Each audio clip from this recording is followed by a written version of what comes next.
Bienvenidos al curso de análisis funcional. Continuamos estudiando espacios de Hilbert y en esta oportunidad vamos a hablar de la identidad de Parseval, asociada a familias de sistemas ortonormales. Entonces, el teorema que vamos a demostrar es el siguiente: sea G familia maximal en H. ¿Ok? Entonces, para cada valor X perteneciente a H, acuérdense que H es un espacio de Hilbert, existe un subconjunto numerable U sub n, acá vamos a escribir numerable U sub n, contenido n mayor o igual que 1, contenido en G, tal que tenemos lo siguiente, que X se expresa como la suma desde n igual 1 hasta infinito, o sea, puede ser finita o infinita, de estos valores, ¿ok? Y además,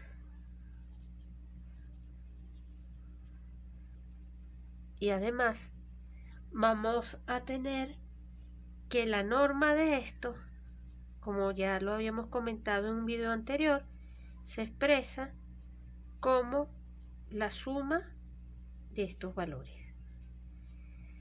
Y esto es lo que se conoce como identidad de Parseval. Versión espacios de Hilbert. ¿Ok? Identidad de Parseval. Entonces vamos a hacer la demostración de este teorema. Demostración.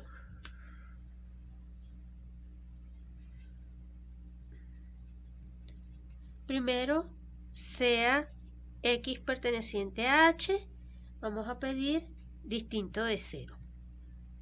Sea una familia U sub n en G, ¿ok? Tal que satisfaga lo siguiente, que X con respecto al producto de esto sea distinto de 0 para cada I variando desde 1 hasta n. ¿Ok? Definimos lo que se conocen como las sumas parciales, ¿no? Definimos entonces Sn asociado a X como la suma desde igual 1 hasta n de estos dos factores que están aquí, U sub I por U sub I. Esas son las sumas parciales de nuestro desarrollo. Entonces, por el lema anterior, que ya lo demostramos en un video previo, nosotros tenemos que la norma 2 de estos valores es exactamente la suma, o sea, la norma 2 de las sumas parciales son estos valores que están acá, nos dan estos que están acá. Además, por acá me vengo. Además, se tiene que esta norma, que la hemos estimado también, es positiva y esto es exactamente igual a esto que está acá para cada n. Esto es cierto para cada n.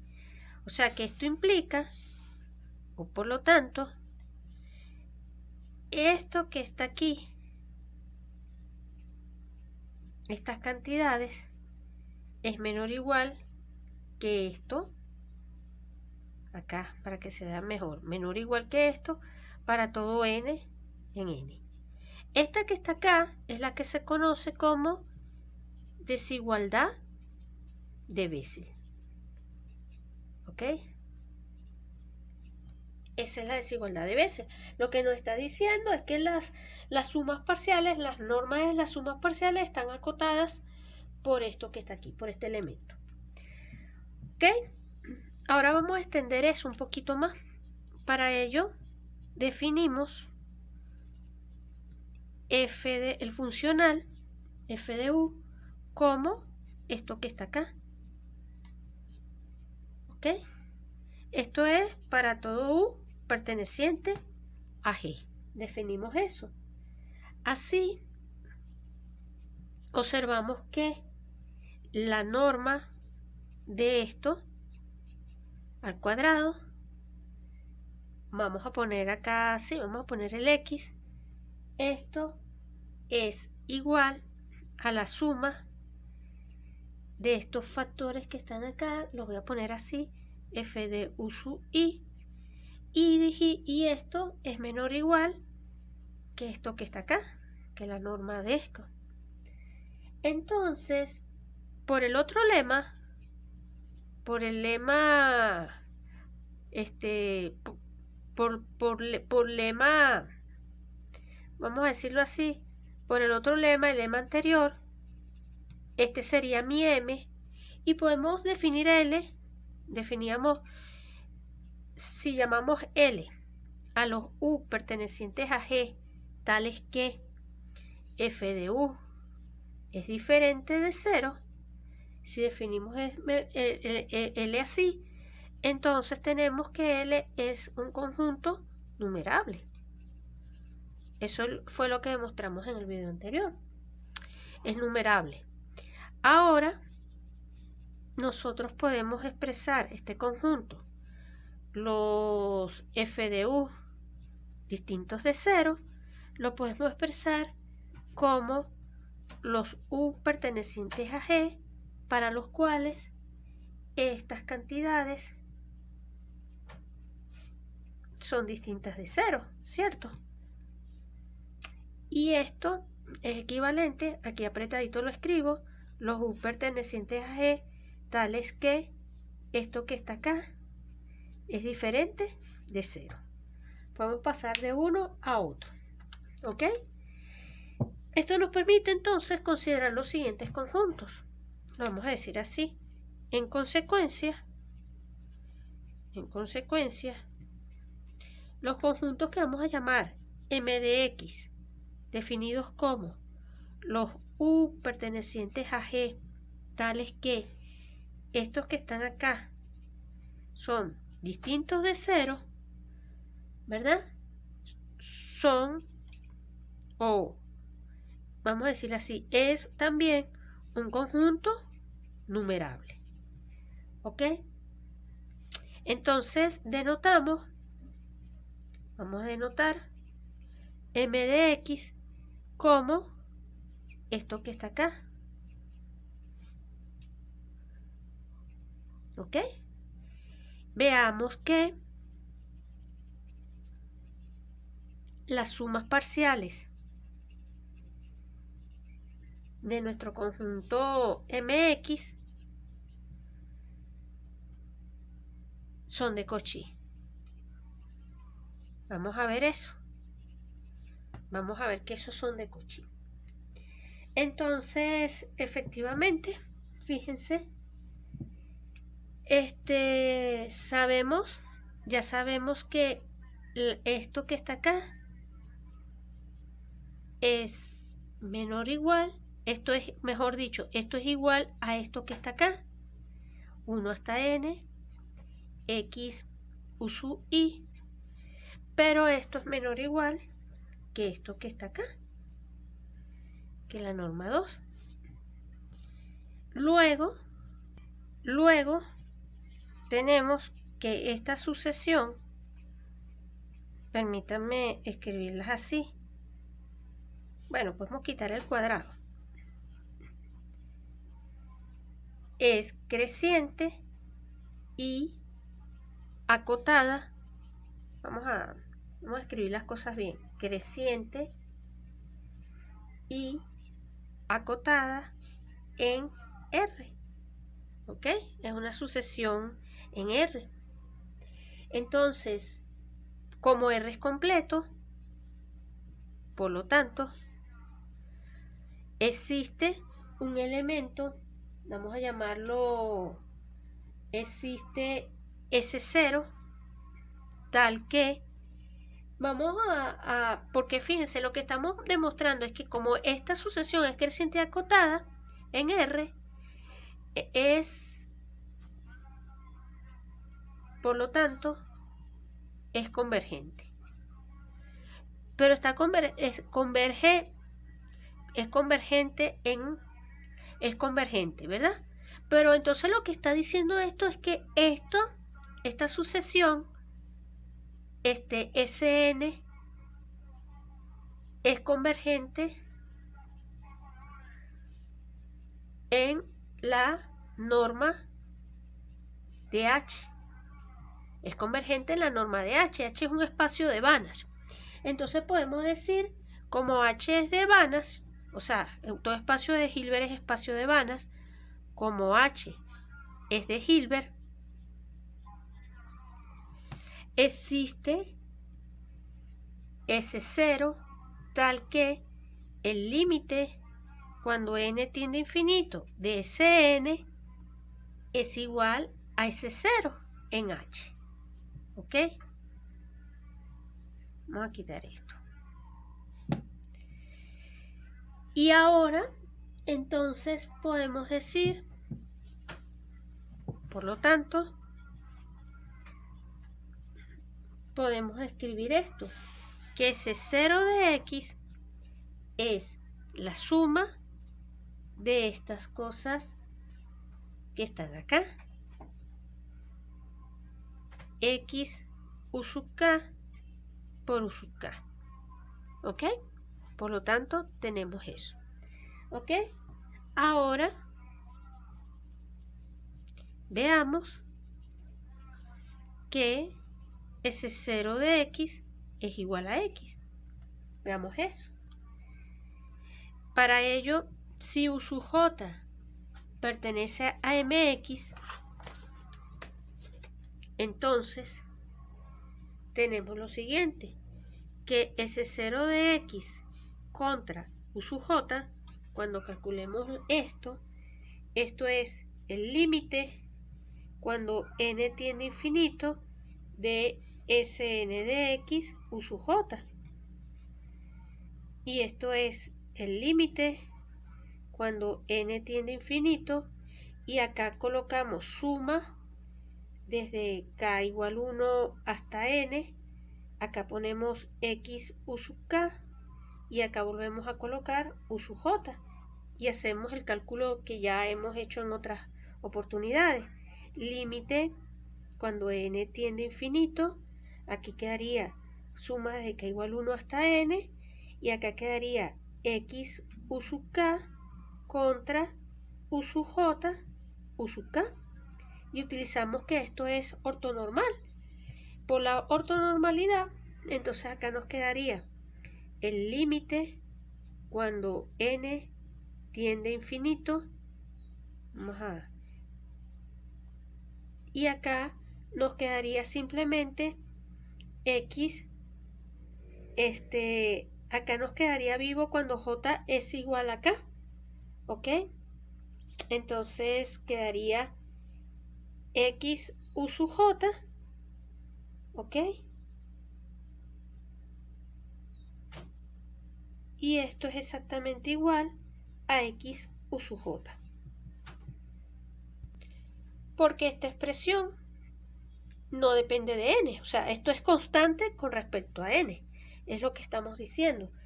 Entonces, lo que estamos concluyendo acá es que cuando miremos ese 0 de x, cuando hagamos el producto de esto es igual a x por u sub j para todo u sub j perteneciente a este conjunto. Eso implica que cuando miremos ese 0 de x menos x contra u sub j, esto da 0 para todo, insisto, u sub j perteneciente a mx. Y como Y dado que U sub J es diferente de 0, necesariamente ese 0 de X tiene que ser igual a X. ¿Ok? Ahora,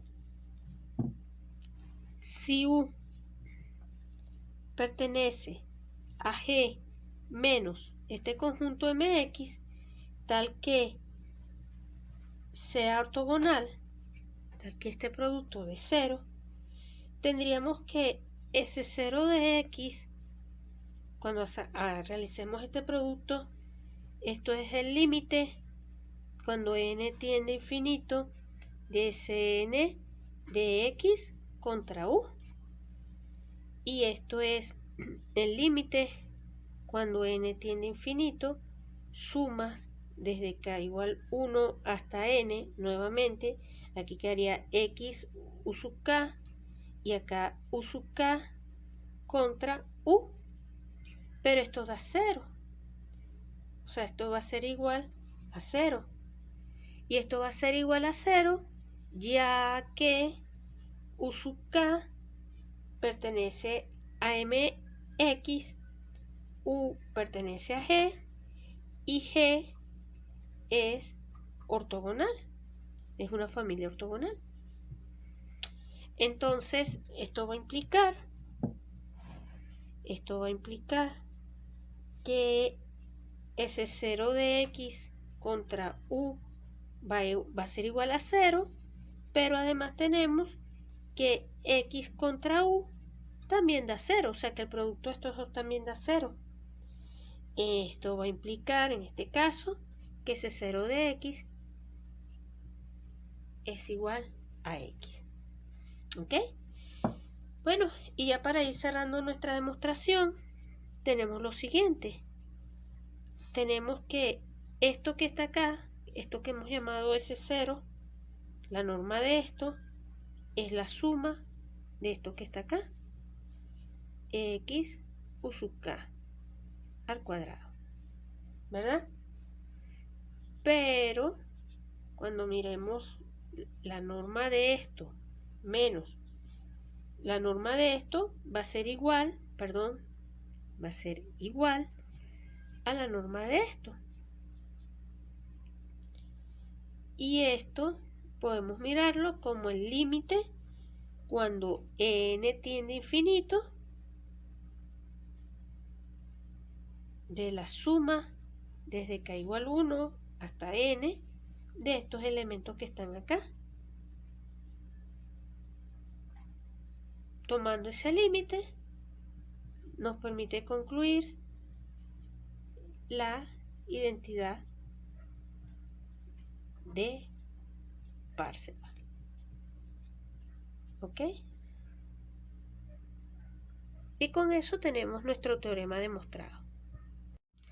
Para cerrar, sería interesante establecer el siguiente teorema, que dice lo siguiente: sea G una familia, vamos a cambiar la letra, vamos a poner phi sub n, por ejemplo, vamos a suponer que esta es una familia ortonormal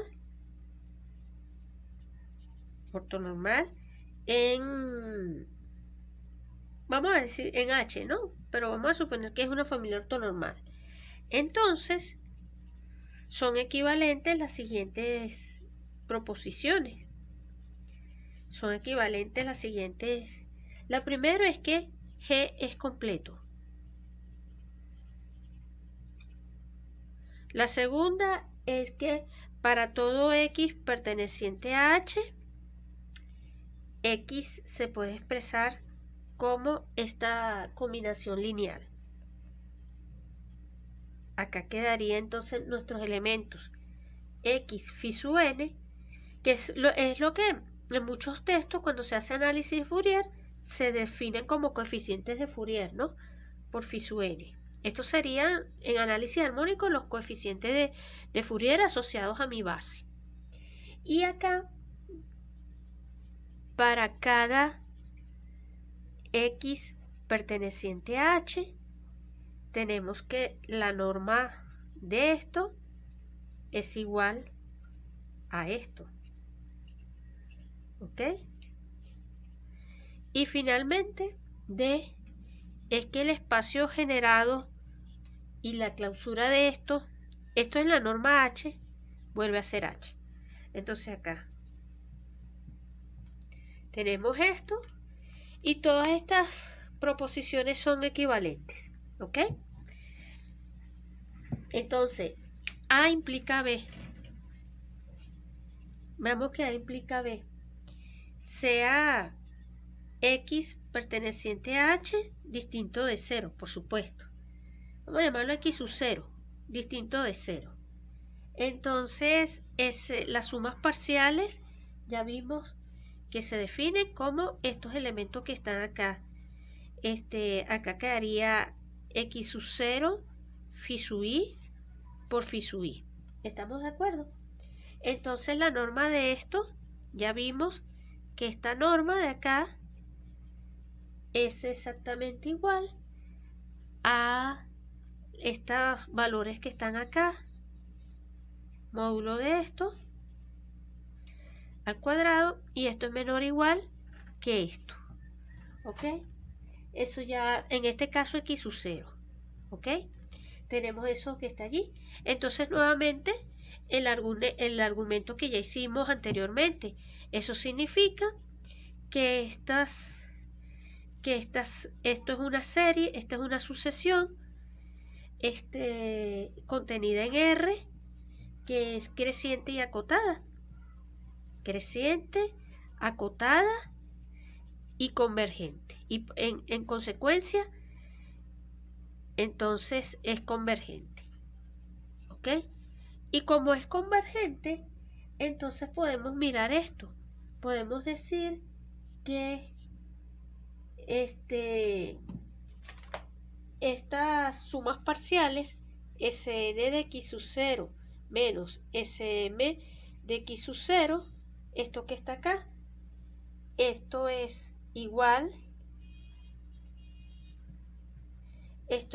a la suma desde igual m más 1 hasta n, pongámosle que n sea más grande que m, de estos valores que están acá, X sub 0 phi sub I al cuadrado. Y esto tiende a 0, o vamos a escribirlo aquí apretadito, tiende a 0 cuando n y m tienden a infinito. Lo que estamos diciendo entonces es que esta sucesión contenida en H converge. Estamos repitiendo otra vez el argumento que hicimos hace rato. Es convergente. Y nuevamente, por lo que hicimos con Parseval, esto implica entonces que el límite cuando n tiende a infinito de ese n evaluado en X sub 0 es un cierto valor que vamos a llamar C sub 0 X sub 0. Y nuevamente, vamos a decirlo así, pero cuando ustedes evalúan ese 0 de X sub 0 contra los elementos de la familia, esto es el límite cuando m tiende a infinito, o no, n, vamos a tomar acá n, de estos que están acá, Sn de X sub 0 phi sub m. Y esto es el límite cuando n tiende a infinito, suma desde igual 1 hasta n, acá quedaría x0 phi sub i por phi sub i phi sub m. Estoy repitiendo otra vez el argumento y esto es exactamente x0, phi sub m. O sea que tenemos esto, pero allí usamos la completitud, pero G es completo. Como G es completo, significa que esto que está acá tiene que ser igual solamente al 0. Esto implica entonces que ese sub 0 de X, en este caso de X sub 0 contra X sub 0 contra Fm, tiene que ser, phi sub m tiene que ser igual a 0 para todo m. Y esto implica que este vector menos este vector es ortogonal a G. Pero si es ortogonal a G, entonces necesariamente esto tiene que ser igual. Eso implica A implica B. Rápidamente, B implica C. Es simplemente ver que la norma de esto es la norma de esto que está acá, que ya también lo hicimos. Y esto es el límite cuando n tiende a infinito de estos elementos que están acá. Podemos inclusive escribir el límite adentro y después usar la continuidad de la norma y tomando el límite, esto es suma desde igual 1 hasta n, utilizando otra vez la identidad de estos factores que están acá. ¿Ok? Pero, perdón, cuando tiende a infinito, acá nos quedaría infinito. Usamos la definición y después la identidad y después hacemos el límite, ¿ok? Ahora, que C implique D. C implica D. Bueno, es rapidito. Si X es ortogonal a este espacio, al espacio generado por G, con X distinto de 0, entonces vamos a obtener que estos valores van a ser 0 para todo n. ¿Ok? Pero la norma de X es distinta de 0. Y tenemos además que esto se expresa como esto que está acá, como estas sumas, ¿cierto? Lo cual es una contradicción. No puede ser que esto sea distinto de 0 y que esto sea 0 y que tengamos esto. Porque si estas son 0, esto da 0. Entonces tenemos una cosa que con norma igual y distinta a 0. Entonces vamos a decirlo así, lo cual es una contradicción. Y ya para cerrar nuestro teorema, veamos entonces que D implica A. D implica A. D implica A, ¿por qué? Porque si X es ortogonal a G, entonces, vamos a decirlo así, X es ortogonal a todas sus combinaciones lineales. Pero entonces X es ortogonal también a la clausura de este espacio. Y si esto es así, entonces, como esto es igual a H, lo que estaríamos concluyendo es que X es ortogonal a todo el espacio H. En particular, si es ortogonal a todo el espacio H, en particular es ortogonal a sí mismo. ¿Ok? Y si es ortogonal a sí mismo, esto implicaría entonces que la norma 2, que es X contra X, es 0. O sea que el producto de esto da 0. Pero esto ocurre si solamente así X es igual a 0. Lo cual entonces nos está permitiendo concluir que en este caso, esto que está acá, el ortogonal a este espacio, tiene que ser solamente el 0. Y esto implica entonces que G es completo.